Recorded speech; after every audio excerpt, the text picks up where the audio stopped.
great day. Wanted to come on and talk about the New York or RDR trade that we had today. Get another 1, 2, 3 DR ladder trade for me. Um, didn't trade the afternoon at all. Just really busy at the 9 to 5, as most of us are. So did catch some points on the morning session. So let's just go through it really quick. And I did this as a video because the last one, the morning one I talked about for London, was a DR high confirmation. So this was the first DR low confirmation I've had in probably about a couple, right about a week or so. At least one that I've taken a trade on. So just wanted to run through this and kind of give you the 1, 2, 3 on this one, and hopefully it helps somebody. But again, like we normally see, we had a range today around 20 points, which is a good range for us on the DR side. And so the DR came and actually confirmed low. Before I jump into that, one of the things that,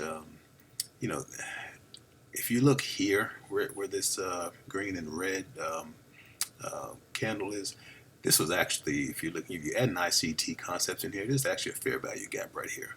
So if I was going to be really, really aggressive, and this was a negative fair value gap, right? I can be really aggressive and I could have grabbed this trade right here, probably toward the bottom of that fair value gap. So right around this 41.53, let's say. Interesting part is that where that line is right here, that gray line, that's that 0.5 fib. So there's some confluence right there, right? So if I'm being aggressive, I can take that trade, right, without having to wait for the confirmation. But if I'm following the rules, right, which I try to do most of the time, I get a confirmation down here on this red candle. All right, so that's step one. And then what I'm expecting next, everybody say it with me, retrace, right? So I'm expecting a retrace either back above the DR low in this case, or I'm expecting it above the IDR low, or anywhere else on the ladder going higher. But once I got this retrace, I saw it coming back up.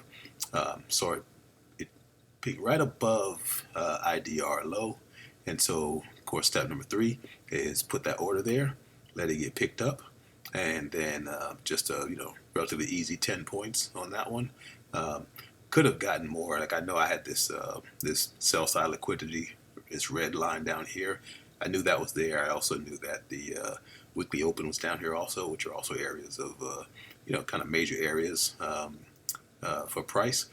So I could have held that one, but once I got the 10 points, I thought about doing a runner and all those kind of things, and I just wasn't focused. So I just said, let me just get my 10 points and get out, because I got 10 points on the overnight session, so that's 20 points for today. I'm not complaining about that at all, right? So, but again, it could have been more aggressive. Could have been aggressive twice. Could have been aggressive on the entry, and could have been aggressive on the exit. But this 10 points right here is just nice and safe and relatively easy. Stop loss for this one, I stopped it at 5 points, which is my max stop loss. Normally I'd like to get above another rung on the ladder, but that 0.5 fib was up here a little too high, so I just put it at 5 points. That's my max stop loss that I'm willing to take. All right, which on MES one contract is $25. Okay, and you run multiple contracts. You guys can do the math. So 5 point stop loss there. Never got close to touching that at all, of course. And then took your 10 points. A lot of action down here. Had a consolidation phase right until lunchtime. Then it dropped again.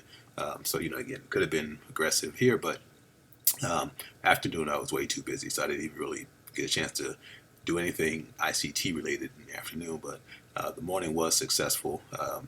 Again, so this is the third 1, 2, 3 trade that's worked out the last few days.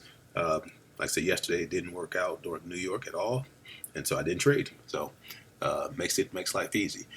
And again, the thing I encourage you to do if you're looking at DR is once DR sets up, if you can't really watch the charts, highly recommend just set some alerts, right? So I set an alert. I have 5 levels, like I said, that I look at on my ladder. So again, I'll go through DR high, IDR high, this 0.5 fib, and then IDR low, and then DR low. If I can't watch the chart after 10:30, I actually just put alerts. I'll put alert at IDR high and IDR low, right? Because once that pings off, it makes me pay attention and say, okay, is it going to go up to the DR high or DR low, right? So just encouragement, if if you can't watch the charts, that's all one way to kind of stay in the trade without having to really watch the trade, as at least for an entry standpoint.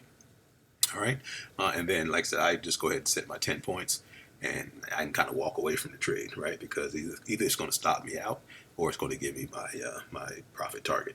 Okay, so hopefully this helps. You guys have a great night, and we'll talk to you later.